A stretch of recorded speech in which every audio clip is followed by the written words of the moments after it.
तो आज जो हम लोग एक बहुत इंपॉर्टेंट चीज पढ़ने वाले हैं that is law of total probability. ठीक है,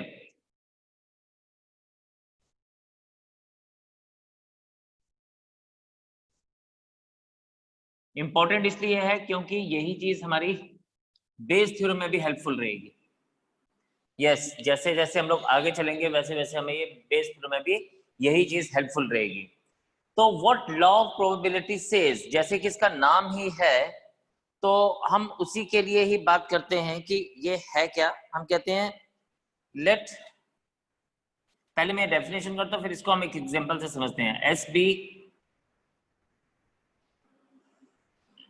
sample space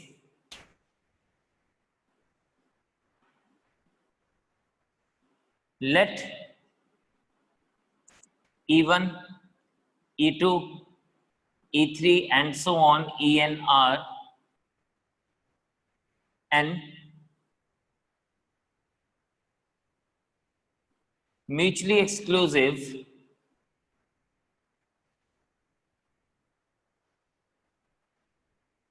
and exhaustive events।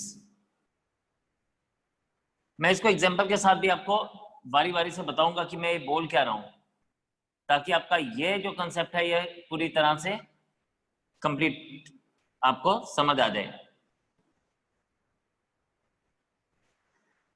Let A be any event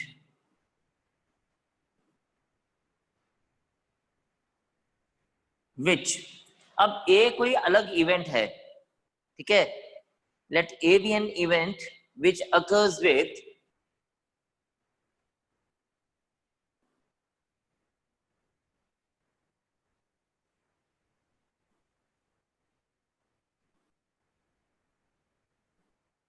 E1, E2, E3, E1 और E2 और E3 लिखेंगे, और E2 और E3 and so on और En, then probability of A is equals to, ध्यान से आप देखना, it is probability of E1 into probability of A upon E1 plus probability of E2 into probability of A upon E2 plus probability of E3 into probability of A upon E3। और ये बात आपकी कहां तक जाएगी? This thing will go on till probability of En into probability of A upon En। ये होगी इसकी डेफिनेशन, ठीक है। बट इस पूरी डेफिनेशन का मतलब आपको समझ आएगा जब भी हम एक क्वेश्चन लिखेंगे। तो हम एक क्वेश्चन समझते हैं, लिखते हैं इसके साथ साथ, ताकि हमें ये बात पूरी की पूरी क्लियर हो जाए कि ये क्या कह रहा है, ठीक है। हम एक छोटा सा क्वेश्चन करते हैं, हम लिखते हैं लेट्स से इसी के ऊपर, a bag contains 4 red and 5 black balls।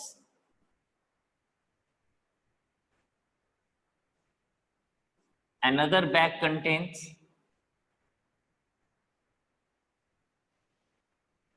3 red and 7 black balls।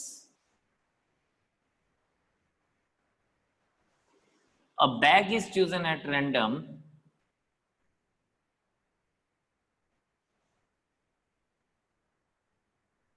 and a ball is drawn।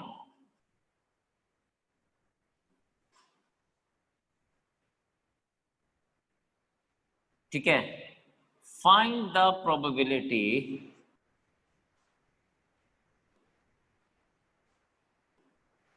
that the ball drawn is black।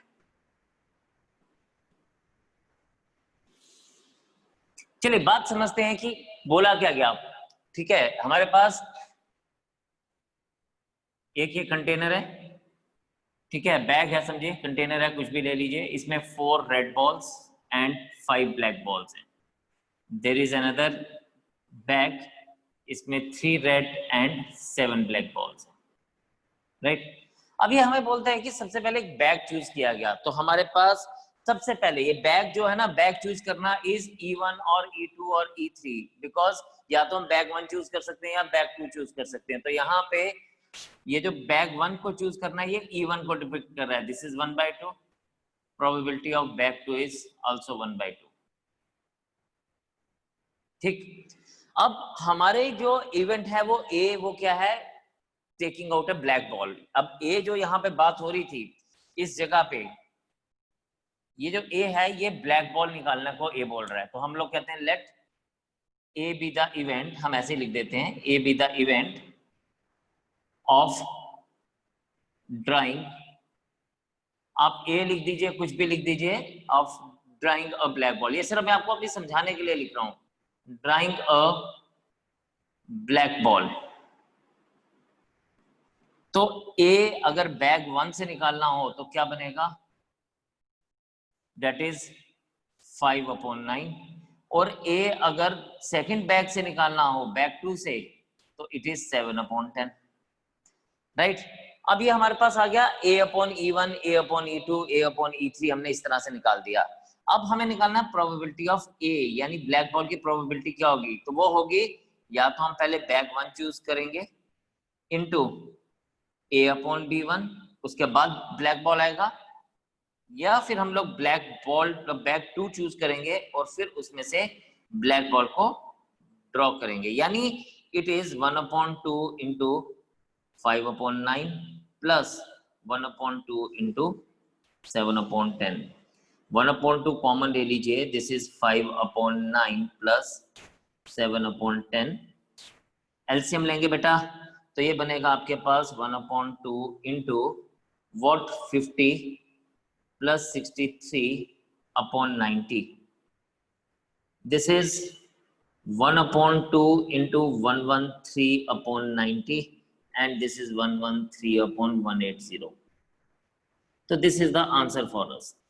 लेकिन जो हमने यहाँ पे मेथड यूज किया, ये method, this is actually law of total probability, ये जो use किया गया ये law of total probability use किया गया, ठीक है। मतलब यहाँ पे क्या था, मतलब यहाँ पे यही था कि हमें पहले बैग 1 चूज करना है। अब जब हम लोग यहाँ पे बात कर रहे हैं तो मैंने इसको पूरा इलेबोरेट करके लिखा, बट टेक्निकली हमें चाहिए क्या, हमें चाहिए बस ये 2 चीजें, ठीक है। यानी हम लोग डायरेक्टली यहां से ही वॉच कर सकते थे कि बैग 1 की प्रोबेबिलिटी इज 1/2 एंड बैग 2 की प्रोबेबिलिटी इज आल्सो 1/2, तो हम लोग यहां से ये लिखने की हमें जरूरत नहीं है, we will be directly coming to the solution using this particular step. लेकिन इंपॉर्टेंट चीज तो ये भी है ना बेटा कि हमें ये पता चले कि हमने ये चीज यूज करनी कहाँ पे है, या हम लोग यूज कर क्या रहे हैं। तो ये जो टेक्निकल आपको लैंग्वेज में कई बार सॉल्यूशन लिखा होता है बुक्स में, वो आपको समझ आना चाहिए, अदरवाइज हम लोग इसको समझते तो हम लोग डायरेक्टली यहीं से ही बात कर लेते। क्या बात कर लेते कि मैं आंसर अगर लिखता, अच्छा यार बैग 1 की प्रोबेबिलिटी इज 1/2 एंड उसमें ब्लैक बॉल की प्रोबेबिलिटी 5/9 है, प्लस 1/2 सेकंड बैग की प्रोबेबिलिटी है इंटू 7/10 है, तो मैंने क्वेश्चन यहीं पर ही खत्म कर लेना था, तो ये सब चीजें नहीं लिखनी थी। ये जो चीजें आपको लिखी के दी गई वो आपको सिर्फ समझाने के लिए लिखी गई, तो आप इसको नोट करिए, समझिए कि हम लोग लॉ ऑफ टोटल प्रोबेबिलिटी को यूज कैसे कर रहे हैं, ठीक है। डेफिनेशन क्या है और हमने किस चीज को E1, E2, E3 लिया। E1, E2, E3 मैं फिर से बात बता रहा हूं, बैग 1, बैग 2, बैग 3 होता तो बैग 3 को हम लोग लेके चलते, तो वो आपका E1, E2, E3, En depict कर रहा है। लेकिन जब हम लोग बात कर रहे हैं ए की, A is the main thing कि हमें निकालना क्या है, तो यहाँ पे A was finding out what, finding out the black ball, तो यहाँ पे A on black bag 1 and A on bag 2 निकला, यानी A on E1 and A on E2 हमने फाइंड आउट किया। उसके बाद फिर हम लोगों के पास जो प्रोबेबिलिटी बनी थी, तो हमने क्या यूज किया, अब आप देखें, पहले हम लोग E1 लेंगे एंड देन उसके बाद ए की प्रोबेबिलिटी E1 पे चेक करेंगे, तो एक कंडीशनल प्रोबेबिलिटी होगी एक तरह से, है ना, कि हमने बैग 1 तो चूज कर लिया, लेकिन ब्लैक बॉल उसमें से चूज करने की प्रोबेबिलिटी क्या होगी, ब्लैक ए अपॉन बैग 1, और सेकंड बैग में से ब्लैक बॉल चूज करने की प्रोबेबिलिटी क्या होगी, ए अपॉन बैक टू। तो हमने इसी तरह से इन सब चीजों को यूज किया and finally we get our answer. लेकिन एग्जामिनेशन में आपको इतना लंबा नहीं लिखना, आप डायरेक्टली क्वेश्चन को इधर से विजुलाइज करिए और यहाँ पे डायरेक्टली पहुंच सकते हैं। ठीक है, तो आप जल्दी से नोट करें, फिर हम लोग इसके आगे कंटिन्यू करते हैं। Sir sir sir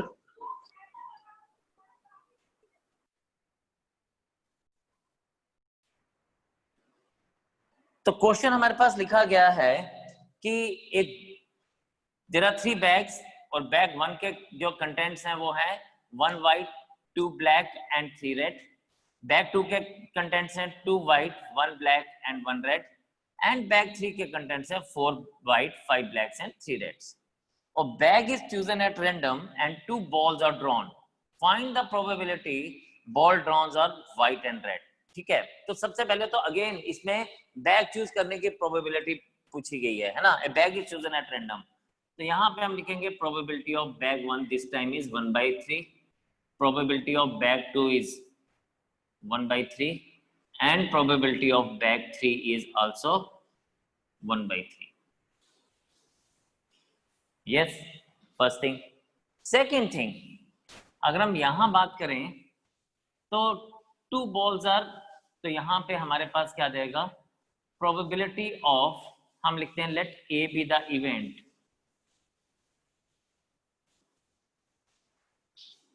of getting 1 white and 1 red.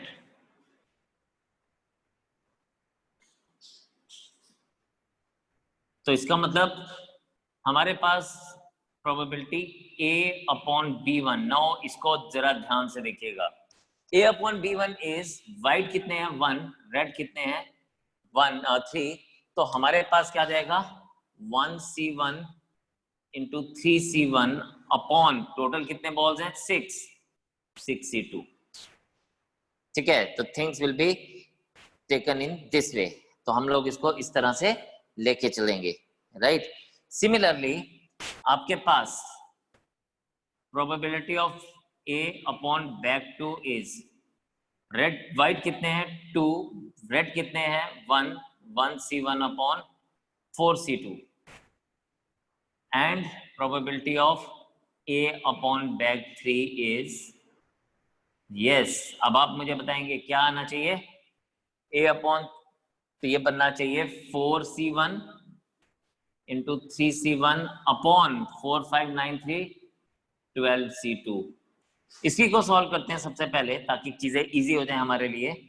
तो probability of A upon B1 is 1 into 3, 6 into 5 into 2। ठीक है, इसी तरह से A upon B2 2 into 1 upon 4 into 3 into 2. Okay, good. And probability of A upon B3 हमारे पास क्या बन जाएगा 4 into 3 upon 12 into 11 into 2 into 1। जो कटता है उसको काट देते हैं, 3 2 जा 6, 2 2 जा 4 and 4 3 जा 12। तो हमारे पास अब प्रोबेबिलिटी ऑफ A क्या बन जाएगा, ये बन जाएगा अगेन वही जो हमने लिखा पीछे, पहले हम एक बार लिख लेते हैं ताकि आपको कोई कंफ्यूजन ना रहे, एंड देन उसके बाद फिर probability of A upon B1 plus probability of B2 into probability of A upon B2 plus probability of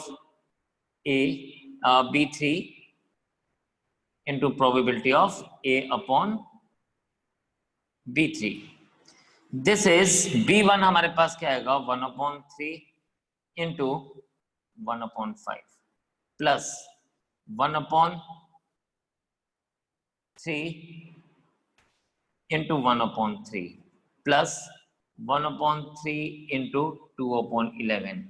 ये 1/3 आप कॉमन ले लीजिए, अंदर बचेगा 1/5 प्लस 1/3 प्लस 1/11।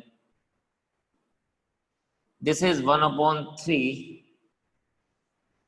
ये एलसीएम बन जाएगा 165, 33 plus 55 plus 15। and finally I will be getting the answer as what? 1/3 55 and 15 70 and 33 103, which is 103/495. So this will be my final answer. तो अब करने का तरीका वही था, सिर्फ हमने इसमें एक चीज हमारी एक्स्ट्रा आई कि हमारे पास हमें at a time 2 balls draw करने थे, और जब 2 बॉल्स ड्रॉ करते हैं, मैंने आपको हमेशा बताया कि जब 2 या 2 से ज्यादा चीजें एक साथ ड्रॉ की जाएंगी तो हम हमेशा रूल्स ऑफ कॉम्बिनेशन यूज करते हैं, ठीक है। तो आप इसको देखें कि आप रूल्स ऑफ कॉम्बिनेशन के हिसाब से हम लोगों ने इसको 6C2 लिया, इसको 4C2 लिया, and this is how we have got the values. आप फटाफट से इस वाले सॉल्यूशन को नोट करेंगे, फिर हम लोग आगे चलते हैं।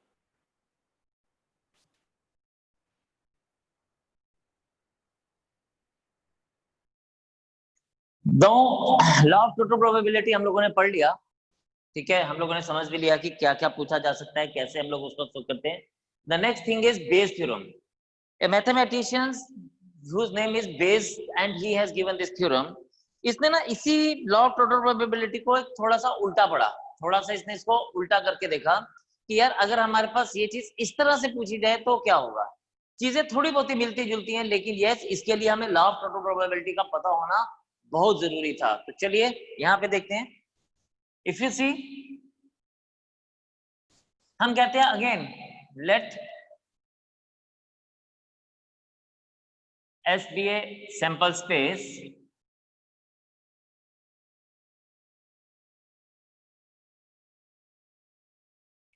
related to a random experiment। कभी कभी ये क्वेश्चन इसके ऊपर आ जाता है, इसीलिए कराने हैं।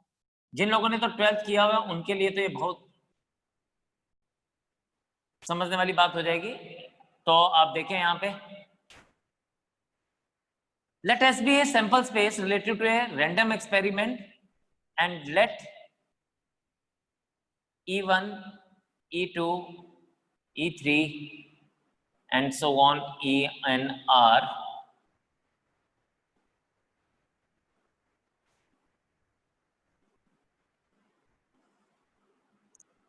mutually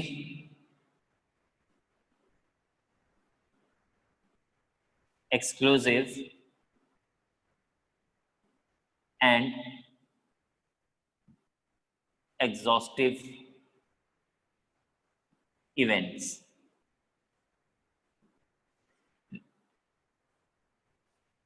Let A be another event occurs with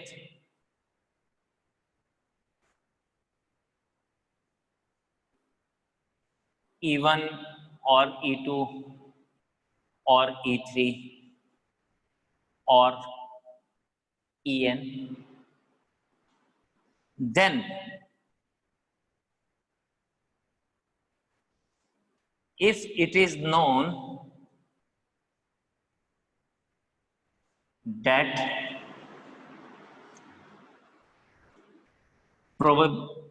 A has happened,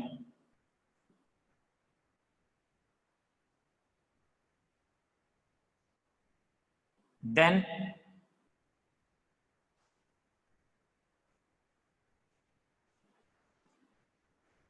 probability that it happens with EI, where I is or where I lies between 1 and n, then we'll take it as, हम इसको कैसे लेते हैं, हम इसको इस तरह से लेते हैं, हमने ना इसको उल्टा लिख देना है। क्या लिख देना है, हमने लिखा कि when it is known that A has already happened, ठीक है, तो हम इसको ऐसे लिखेंगे probability of EI upon A, क्योंकि A already happened है तो ये नीचे आएगा, is equals to, हम ऐसे लिखेंगे P of, जिसकी भी बात हो रही है, EI into P of A upon that EI whole divided by, मैं इसको डायरेक्टली लिखूंगा लॉ ऑफ टोटल प्रोबेबिलिटी, या हम इसको ऐसे लिख सकते हैं, हम इसको ऐसे लिख सकते हैं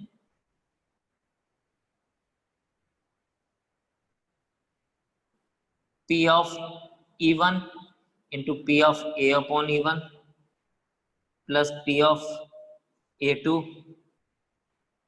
P of E2 into P of A upon E2 and so on plus P of En into P of A upon En। तो इस पूरी बात को अगेन हम लोग एक क्वेश्चन से समझेंगे। ये जो मैंने लिखा ये तो टेक्निकल टर्म्स में इसको लिखा, हम इसको एक क्वेश्चन की मदद से समझेंगे। चलिए क्वेश्चन फिर से हम लोग वैसा ही लेते हैं जैसा हमने पहले लिया। हम कहते हैं अ bag contains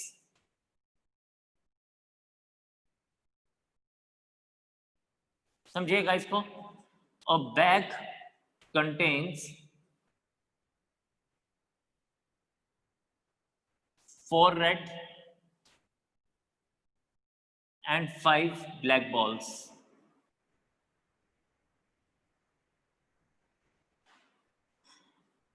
Another bag contains 3 red and 7 black balls. A bag is chosen at random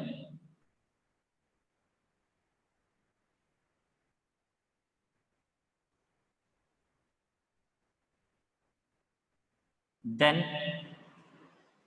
a ball is drawn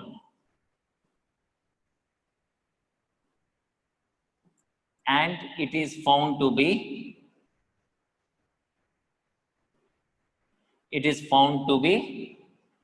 black. पिछली बार जब हमने क्वेश्चन किया था, जब लॉ ऑफ टोटल प्रोबेबिलिटी में, तो हमने बोला था कि what is the probability of getting a black ball, लेकिन यहाँ पे आप खुद से बोल रहे हैं it is found to be black. अब प्रोबेबिलिटी क्वेश्चन क्या है? क्वेश्चन है what is the probability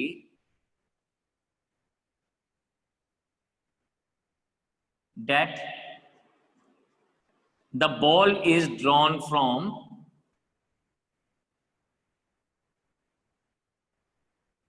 bag 2। Let's say हमें बात करता है कि it is drawn from bag 2, इसकी प्रोबेबिलिटी क्या है? ठीक है, अब बात थोड़ी सी उल्टी होगी। जो हम लोगों को पहले चीज पूछ रहा था, अब हमने इससे थोड़ा सा उल्टी बात की। जैसे मैंने आपको बताया कि उस मैथमेटिशियंस ने देखा कि यार ये चीज अगर ऑलरेडी हो जाए तो in that way what is the probability की that it is taken from a particular thing. तो इसी चीज के लिए ऊपर हम बात करेंगे। बात तो कुछ वैसे ही है कि हमारे पास बैग 1 है और इसमें 4 रेड एंड 5 ब्लैक बॉल्स हैं, एंड बैग 2 है, इसमें हमारे पास 3 रेड एंड 7 ब्लैक बॉल्स हैं, राइट। आप सबको पता है कि सबसे पहले तो हम क्या निकालते हैं? बैग 1 की प्रोबेबिलिटी। तो probability of bag 1 is 1/2, probability of bag 2 is also 1/2। ये भी आपने पिछले पार्ट में देखा, प्रोबेबिलिटी ऑफ, हम ए ले लेते हैं again, A upon bag 1। A is the event, अब मैं लिख नहीं रहा हूं लेकिन A is the event of getting a black ball, तो it is 5/9 and A upon B2 is 7/10, right? Now, अब हमें जो चीज फाइंड आउट करनी है, हमें फाइंड आउट करनी है probability of bag 2 when A has already happened. Yes, कहता है A ball is drawn and it is found to be black, ये तो पता चल गया। हमें बताना है what is the probability that it is drawn from bag 2। तो हमने इस बात को उल्टा लिख दिया। पहले हम लोग लिख रहे थे probability of A और उसको हम लोग पूरी probability को फाइंड आउट कर रहे थे, बट यहाँ पे अब हम क्या कर रहे हैं? probability of A already happened है, bag 2 से वो निकलेगा, इसकी probability चेक कर रहे हैं। तो probability of B2 upon A, convention change होगी, A already happened है यहाँ पे, है ना। हमारे को ये दिया गया है कि ब्लैक बॉल निकल गया है, बताइए कि वो ब्लैक 2 से निकला, ये इसकी प्रोबेबिलिटी बताइए। तो हम इसको क्या लिख रहे हैं? कन्वेंशन। कन्वेंशन को देखें कि हम लोगों ने लिखा क्या? Probability of bag 2 when A has already happened. तो this thing will be written as, अगर हम इसको ध्यान में दें तो ये ऐसे आएगा बेटा, probability of bag 2 into probability of A upon bag 2 whole divided by total probability को लेके चलेंगे तो it is probability of E1 into probability of A upon E1, ठीक है, या बैग 1, सॉरी अब यहाँ पे हमने बैग 1 और बैग 2 लिखा हुआ है तो ये बैग 1 आ जाएगा plus probability of bag 2 into probability of A upon bag 2. So this is actually हमारे पास क्या बन जाएगा, हमारे पास ये बन जाएगा 1/2 into 7/10 whole divided by 1/2 into 5/9 1/2 into 7/10. 1/2 common ले लें अगर तो 7/10 होल डिवाइडेड बाय 1/2 नीचे से भी कॉमन ले लेंगे तो 5/9 प्लस 7/10. ये 1/2 तो कैंसिल कर दीजिए आप. अब क्या बच गया, ये पूरी एक्सप्रेशन बची, इसको सॉल्व करते हैं. This is 7/10 50 plus 63 113/90. ये 0 और ये 0 कट जाएगा एंड यू कुड सी कि आपका फाइनल आंसर क्या मिल रहा है. Your final answer is in this case क्या मिल रहा है आपका फाइनल आंसर, आपका फाइनल आंसर मिल रहा है 63/113. So this is the answer.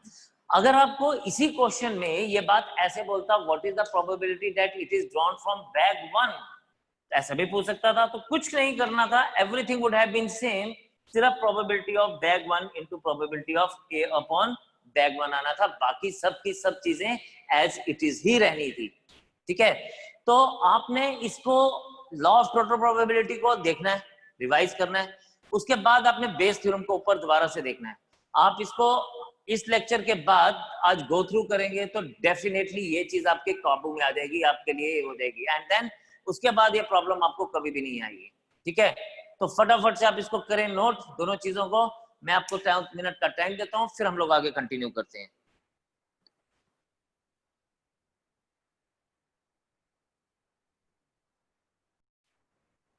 बात करते हैं बाइनोमियल डिस्ट्रीब्यूशन की. ठीक है, प्रोबेबिलिटी में क्या होता है, कई बार सिचुएशंस कुछ ऐसी हो जाती हैं कि हमारे पास एक रैंडम वेरिएबल जो है ना वो एक से ज्यादा वैल्यूज लेता है. फॉर एग्जांपल अगर मैं 2 डाई को रोल करूं एक साथ तो आप मुझे बता सकते हैं कितनी बार 6 आएगा, how many times we will get 6. It could be 0 times, it could be 1 time, पहले पे आएगा दूसरे पे नहीं आएगा, या दूसरे पे आएगा पहले पे नहीं आएगा. It can be both times, यानी दोनों पे आएगा, ऐसा हो सकता है. यानी x जो है एक रैंडम वेरिएबल है जो ये बता रहा है कि how many times we will get 6. It could be 0 time, it could be 1 time, it could be 2 times. ठीक है, और इसी तरह से अगर मैं 2 डाइस की जगह 3 डाइस ले लूं तो आप मुझे बोलेंगे sir there can be 0 times 6 आएगा, या फिर 1 टाइम 6 आएगा, या 2 टाइम आएगा, या 3 टाइम 6 आएगा, राइट. तो in all of these cases if you see, if all of these cases you see कि हमारे पास जो x वेरिएबल है यानी नंबर ऑफ 6s हैं उसकी वैल्यू चेंज होती जा रही है, तो इसको हम कहते हैं कि ये रैंडम वेरिएबल है. इसके ऊपर हम लोग श्योरिटी नहीं कह सकते, कुछ भी हो सकता है. It can be 0 time, it can be 1 time, it can be 2 time and it can be 3 time. ठीक है, तो जब हम लोग इस तरह के रैंडम वेरिएबल की बात करते हैं और इसी के साथ हम लोग बात करते हैं कि ये बाइनोमियल डिस्ट्रीब्यूशन को लेके चलता है, तो कैसे लेके चलता है, उसके लिए ये बर्नौलीज ट्रायल की बात होती है. अब बर्नौलीज ट्रायल क्या है, इसी बाइनोमियल डिस्ट्रीब्यूशन के साथ बर्नौलीज ट्रायल्स हैं जिसको हम लोग ध्यान में देते हैं. हम लोग सपोज मानते हैं कि getting a 6 is a success, right, getting a 6 is a success. तो अब क्या होगा बच्चे, ध्यान से मेरी बात सुनिएगा. ये अब सक्सेस की प्रोबेबिलिटी जो है, if I throw a die तो getting a success is 1/6 and getting a failure is 5/6, है ना, ये बात पक्की है. तो getting a success is 1/6, getting a failure is 5/6, ये प्रोबेबिलिटी हमेशा फिक्स रहेगी, आप डाई को जितनी बार मर्जी रोल करिए, राइट. सेकेंड थिंग, हम लोग पहली बार 6 आता है तो क्या दूसरी बार भी 6 आएगा? We are not sure, because अगर हम डाई रोल करते हैं, पहली बार 6 आ गया तो दूसरी बार हमारा जो डाई है वो क्या देगा? वो इंडिपेंडेंट है कि फर्स्ट टाइम पे क्या आया। ये बात भी पक्का है। यानी अगर मैं आपसे बात करूं तो one thing is very much sure, what, कि ऑल द ट्रायल्स, इसको हम ट्रायल्स बोलेंगे, थ्रोइंग ऑफ ए डाई को हम ट्रायल बोलेंगे, तो all the trials are independent of each other. तो दो कंडीशंस मिल पता चली, एक कि जो हमारे पास ट्रायल्स हैं they are independent of each other, number two कि getting a success and getting a failure the probability of both of them remain fixed, it always remains same। ये हमारी सेकंड चीज पता चली। एंड थर्ड चीज हमें क्या पता चल रही है कि अगर हमारे पास नंबर ऑफ ट्रायल्स जो हैं वो फाइनाइट हो तो हम लोग क्या यूज करते हैं? हम लोग यूज करते हैं probability of getting a success. समझिएगा, probability of getting a success, यानी x के नंबर ऑफ सक्सेसेस के लिए हम लोग लिखेंगे NCR, then P raise to power R, Q raise to power N minus R। मैं इस एक एक चीज का मतलब आपको समझाता हूं कि ये है क्या। हमारे पास हम लोगों ने बात की कि इस केस में N is number of trials, P is probability of success,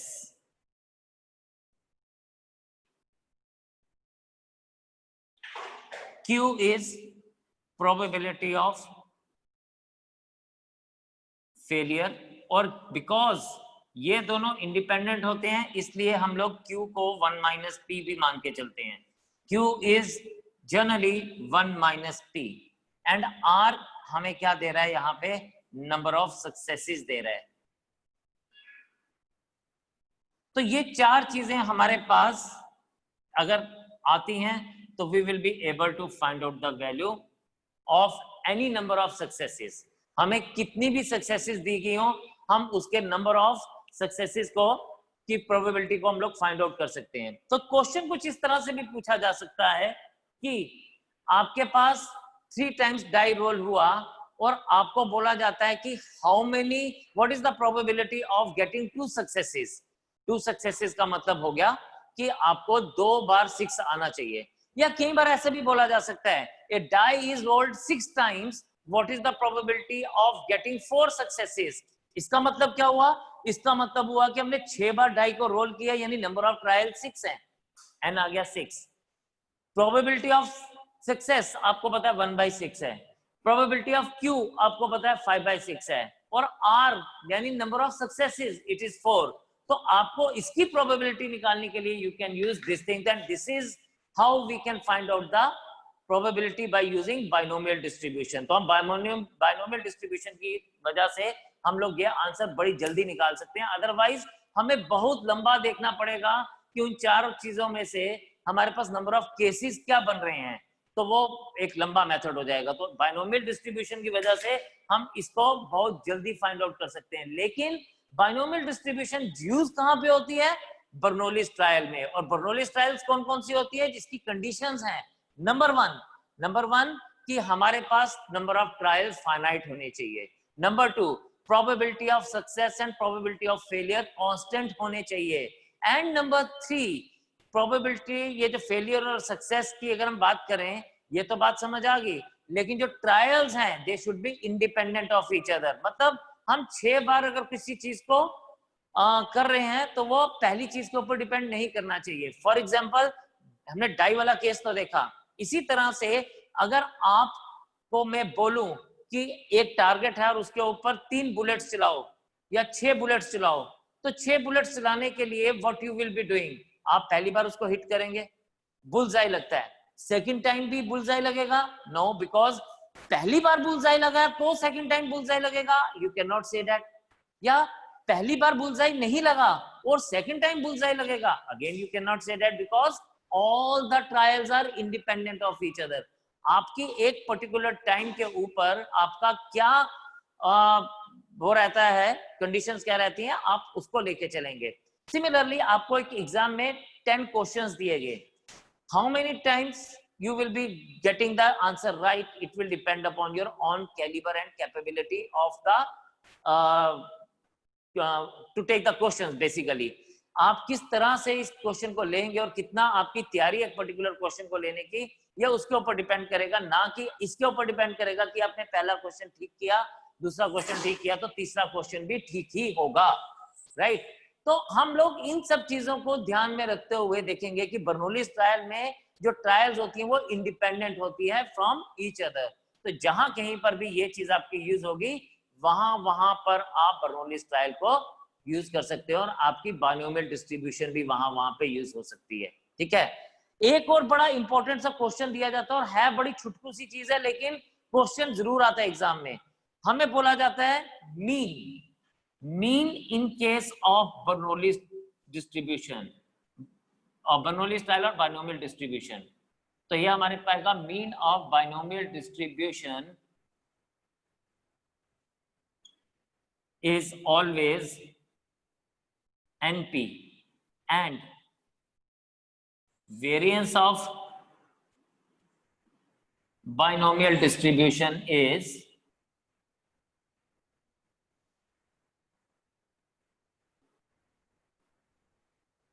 NPQ, right.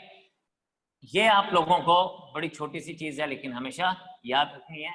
N आपको पता है, P आपको पता है, Q आपको पता है, तो कई बार क्वेश्चन हम लोगों को डायरेक्टली इसी के ऊपर ही आ जाते हैं। And standard deviation is always square root of variance. One more important thing to remember is that mean is always greater than variance, ठीक है। तो remember mean is greater than variance. तो ये कुछ चीजें हैं, इसको आपने हमेशा दिमाग में रखना है।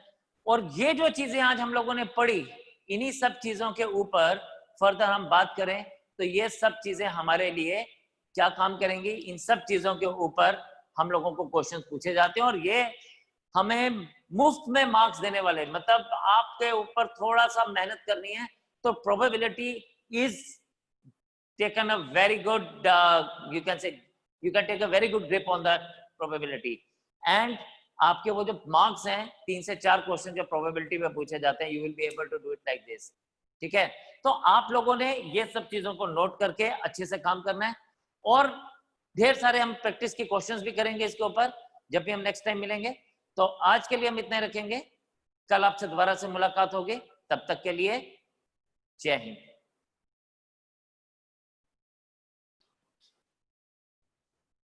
Change the way.